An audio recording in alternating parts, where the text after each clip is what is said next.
আসসালামু আলাইকুম প্রিয় দর্শক, আশা করি সবাই ভালো আছেন। আল্লাহর অশেষ রহমতে আজ 22শে নভেম্বর রোজ শনিবার। তো আগামী 24 ঘন্টার আবহাওয়া কেমন থাকবে এবং আগামীকালকের আবহাওয়া কেমন থাকবে, তো কবে নাগাদ আসছে ঘূর্ণিঝড় সেনুয়ার, কোথায় চালাতে পারে ধ্বংসলীলা, তো সেই সব বিষয় নিয়ে আলোচনা করব। আর যারা নতুন রয়েছেন অবশ্যই চ্যানেলটিকে সাবস্ক্রাইব করে পাশে থাকা বেলটি বাজিয়ে একটি লাইক দিয়ে দিন। আর আপনি কোন জেলা থেকে দেখছেন অবশ্যই কমেন্টে জানান। তো আমরা চলে আসলাম আজ 22শে নভেম্বর রোজ শনিবারের আবহাওয়ায়। তো সকাল 9টা বাজে তখন। তো দেখতে পাচ্ছি যে সকাল নয়টায় দেখতে পাচ্ছি যে ঢাকা, খুলনা, বরিশাল, রংপুর, রাজশাহী, ময়মনসিংহ, সিলেটের আকাশ প্রায় পরিষ্কার রয়েছে। তেমন কোনো মেঘের সম্ভাবনা নেই এবং বৃষ্টিপাতের সম্ভাবনাও কিন্তু নেই। আকাশ পরিষ্কার থাকতে পারে, ফকফকে। তারপর আমরা চলে যাব বিকেল দিকে যাওয়ার পর দেখতে পাচ্ছি যে এখানে বাংলাদেশের 8 বিভাগের 64 জেলারই আকাশ পরিষ্কার রয়েছে, তেমন কোনো মেঘের সম্ভাবনা নেই। কিন্তু রাতের দিকে হালকা মাঝারি কুয়াশা পড়তে পারে, রংপুরে ঠান্ডাটা একটু বেশি পড়তে পারে। দেখতে পাচ্ছি যে ঢাকার দিকে কিন্তু আজ রাতের দিকে কিন্তু ঢাকায় হালকা মাঝারি কুয়াশা পড়তে পারে এবং ঠান্ডা বাতাস বয়ে যেতে পারে। আর তেমন কোনো মেঘের সম্ভাবনা নেই অন্যান্য জেলায়। তারপর চলে যাব 23 তারিখ ভোরের দিকে যাওয়ার পর দেখতে পাচ্ছি যে আমরা এখানে খুলনা বিভাগের খুলনা, যশোর, সাতক্ষীরা, সুন্দরবন এর আশেপাশের জেলায় কিন্তু ঘন কুয়াশা পড়তে পারে 23 তারিখ রোজ রবিবার ভোরের দিকে। তারপর আমরা দেখতে পাচ্ছি যে ভারতের হলদিবাড়ির দিকে কিন্তু ঘন কুয়াশা পড়তে পারে। তারপর দেখতে পাচ্ছি যে এখানে সিলেট বিভাগ। তারপর দেখতে পাচ্ছি যে এখানে মৌলভীবাজার। তারপর দেখতে পাচ্ছি যে এখানে হবিগঞ্জ এইসব জেলা এবং আশেপাশের জায়গায় কিন্তু ঘন কুয়াশা পড়তে পারে ভোরের দিকে 23 তারিখ রোজ রবিবার। তারপর দেখতে পাচ্ছি যে এখানে রংপুরে নীলফামারী, লালমনিরহাট এর আশেপাশের জেলায় কিন্তু ঘন কুয়াশা পড়তে পারে 23 তারিখ রোজ রবিবার। তারপর চলে যাব আমরা বিকেল দিকে যাওয়ার পর দেখতে পাচ্ছি যে আকাশ পুরোই ফাঁকা রয়েছে, তেমন কোনো মেঘের সম্ভাবনা নেই। কিন্তু তীব্র রোদের উপস্থিতি থাকতে পারে 23 তারিখ। তারপর চলে যাব রাতের দিকে যাওয়ার পর দেখতে পাচ্ছি যে ঢাকা, খুলনা, বরিশাল, রংপুর, রাজশাহী, ময়মনসিংহ, সিলেট, চট্টগ্রাম এবং ভারতের কলকাতার আকাশ পরিষ্কার রয়েছে, তেমন কোনো মেঘের সম্ভাবনা নেই। কিন্তু রাতের দিকে ঢাকায় কিন্তু ঠান্ডা বাতাস বয়ে যেতে পারে, তাই যারা রাতে বাইরে বের হন তারা অবশ্যই সোয়েটার পিনতে পরে বের হবেন, কেননা ঠান্ডা, জ্বর, সর্দি লেগে যেতে পারে। তারপর চলে যাব আমরা 24 তারিখ ভোরের দিকে চলে যাব। 24 তারিখ ভোরের দিকে যাওয়ার পর দেখতে পাচ্ছি যে বাংলাদেশের 8 বিভাগের 64 জেলার আকাশ পরিষ্কার রয়েছে। কিন্তু এখানে দেখতে পাচ্ছি যে রংপুরের নীলফামারী এবং লালমনিরহাটে কিন্তু ঘন কুয়াশা পড়তে পারে 24শে নভেম্বর রোজ সোমবার ভোরের দিকে। তারপর আমরা দেখতে পাচ্ছি যে এখানে সিলেটের হাবিবগঞ্জ, মৌলভীবাজার, হবিগঞ্জ এইসব জেলায় কিন্তু ঘন কুয়াশা পড়তে পারে ভোরের দিকে। তারপর আমরা চলে যাব বিকেলে যাওয়ার পর দেখতে পাচ্ছি যে আকাশ প্রায় ফাঁকা রয়েছে, তেমন কোনো মেঘের সম্ভাবনা নেই। তারপর চলে যাব রাতের দিকে যাওয়ার পর দেখতে পাচ্ছি তেমন কোনো পরিবর্তনের সম্ভাবনা নেই। 25 তারিখ যাওয়ার পর দেখতে পাচ্ছি যে সিলেটে হালকা মাঝারি ঘন কুয়াশা পড়তে পারে ভোরের দিকে। তারপর চলে যাব বিকেলে আবহাওয়া পরিষ্কার রয়েছে, তেমন কোনো মেঘের সম্ভাবনা নেই। রাতের দিকে একই আবহাওয়া রয়েছে। 26 তারিখ চলে গেলাম। 26 তারিখে সিলেটে আবার ঘন কুয়াশা পড়তে পারে 26 তারিখ ভোরের দিকে। তারপর চলে যাব বিকেলে যাওয়ার পর দেখতে পাচ্ছি যে আকাশ পরিষ্কার রয়েছে, তেমন কোনো মেঘের সম্ভাবনা নেই। তারপর রাতেও দেখে নিলাম, রাতের আবহাওয়া পরিষ্কার থাকতে পারে।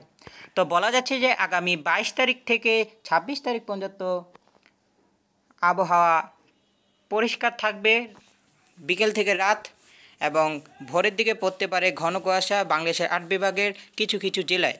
তারপর চলে যাব তাপমাত্রায়। তো দেখে নেব তাপমাত্রা কি বলছে।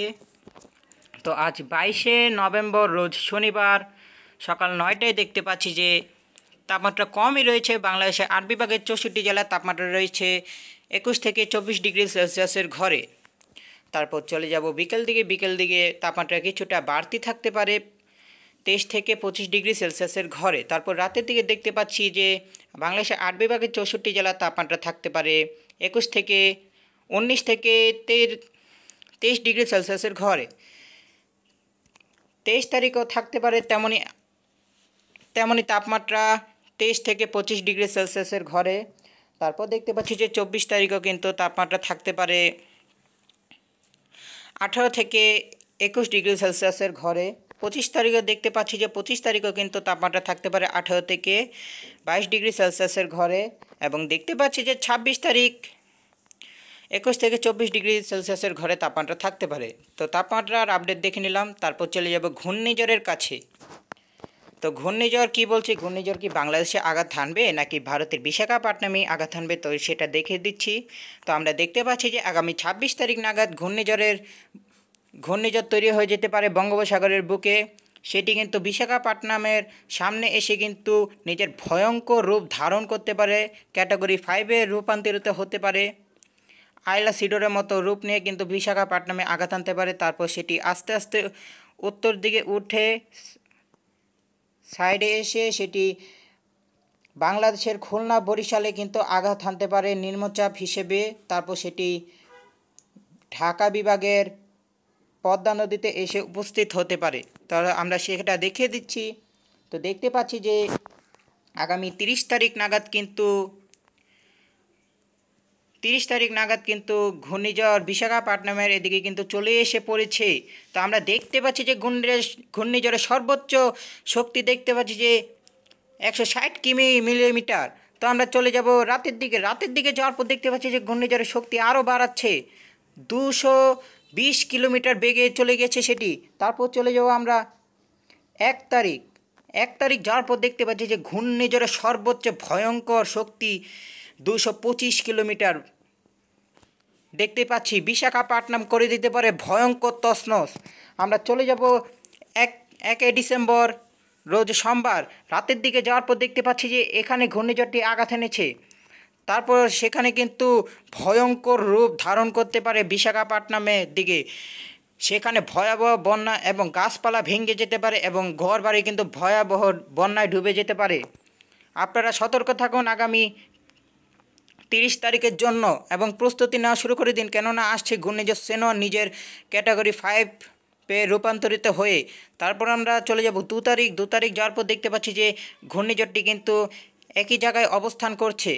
তারপর আমরা চলে যাব 2 তারিখ বিকেলের দিকে যাওয়ার পর দেখতে পাচ্ছি যে ঘূর্ণিঝড়টি নিম্নচাপে রূপান্তরিত হয়েছে, সেটি কিন্তু ভারতের হলদিবাড়ির দিকে অবস্থান করছে। তারপর চলে যাব আমরা 3 তারিখ যাওয়ার পর দেখতে পাচ্ছি যে সেটি কিন্তু ভারী বৃষ্টিপাত ঘটাতে পারে খুলনা এবং বরিশাল বিভাগের দিকে আগামী 3 নভেম্বর রোজ বুধবার। তারপর চলে যাব আমরা বিকেলের দিকে যাওয়ার পর দেখতে পাচ্ছি যে সেই ঘূর্ণিঝড়টি কিন্তু বরিশালেই কিন্তু অবস্থান করছে, তার নিম্নচাপটি কিন্তু বরিশালেই অবস্থান করছে। তারপর চলে যাব আমরা, তারপর দেখতে পাচ্ছি যে এটি কিন্তু ঢাকা বিভাগের পদ্মা নদীতে অবস্থান করতে পারে, তারপর এটি শেষ হয়ে যেতে পারে। তো দেখিয়ে দিচ্ছি মেঘমালা চিত্রে সেদিন কেমন বৃষ্টিপাত হতে পারে। তো আমরা দেখতে পাচ্ছি যে 4 তারিখ কিন্তু ঢাকা, সিলেট এবং চট্টগ্রাম এবং বরিশালের বিভাগ কিন্তু আকাশ মেঘলা থাকতে পারে, কিন্তু সিলেটে কিন্তু ভারী বৃষ্টিপাত হতে পারে 4 তারিখ। চট্টগ্রামে পাহাড় ধস হতে পারে ভারী বৃষ্টির কারণে। 3 তারিখ চলে যাব, 3 তারিখ কিন্তু খুলনা এবং বরিশালে ভারী বৃষ্টিপাত হতে পারে। আমরা যতই পিছিয়ে যাচ্ছি ততই কিন্তু দেখতে পাচ্ছি যে ঘূর্ণিঝড় নিজের ভয়ঙ্কর রূপ নিয়ে কিন্তু আসছে। এটির দিক কিন্তু পরিবর্তন হয়ে গিয়েছে, এটি পরিবর্তন করে কিন্তু এখন কিন্তু বাংলাদেশের দিকে বেগ নিচ্ছে। তারপর চলে যাব আমরা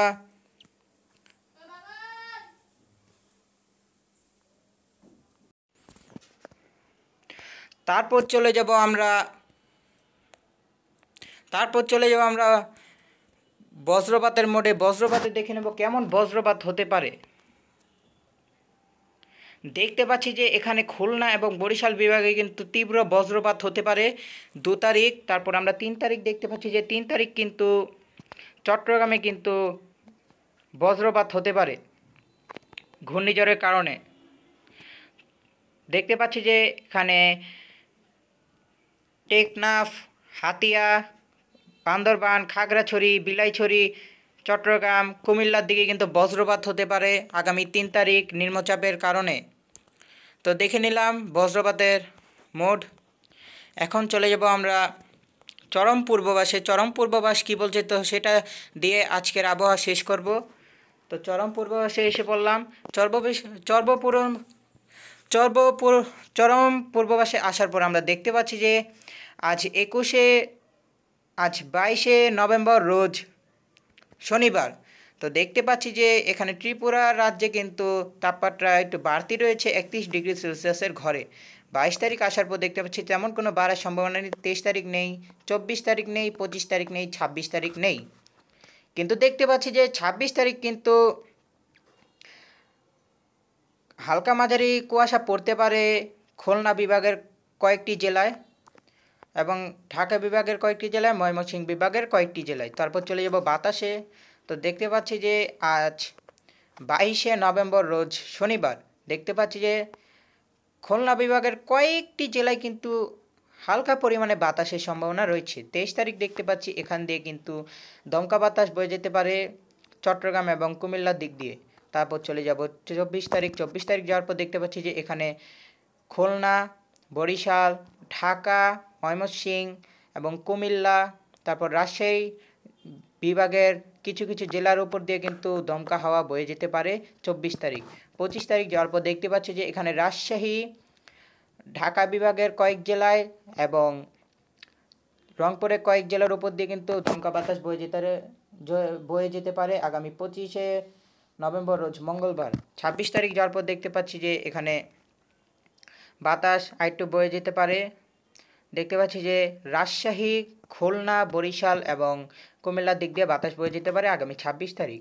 তো বৃষ্টিপাতে আসলাম। বৃষ্টিপাতে আসার পর দেখতে পাচ্ছি 22 তারিখ বৃষ্টিপাতের সম্ভাবনা নেই, 23 তারিখ নেই, 24 তারিখ নেই, 25 তারিখ নেই, 26 তারিখ নেই। তো বলা যাচ্ছে যে আগামী 26 তারিখ নাগাদ পর্যন্ত কোনো ধরনের বৃষ্টিপাতের সম্ভাবনা নেই এবং আগামী 30 তারিখ নাগাদ ঘূর্ণিঝড় সেনোয়ার ক্যাটাগরি 5-এ রূপান্তরিত হতে পারে এবং সেটি বিশাখাপত্তনমে আঘাত আনতে পারে। তারপর সেটি ভারতের কলকাতার দিকে এসে নিম্নচাপে রূপান্তরিত হয়ে সেটি বাংলাদেশের খুলনা, বরিশালে এসে আঘাত করতে পারে। তারপর সেটি দুর্বল হয়ে বাংলাদেশের ঢাকা বিভাগের পদ্মা নদীতে এসে উপস্থিত হতে পারে। তো আজকের মতো ভিডিও শেষ করছি। সবাই ভালো থাকুন, সুস্থ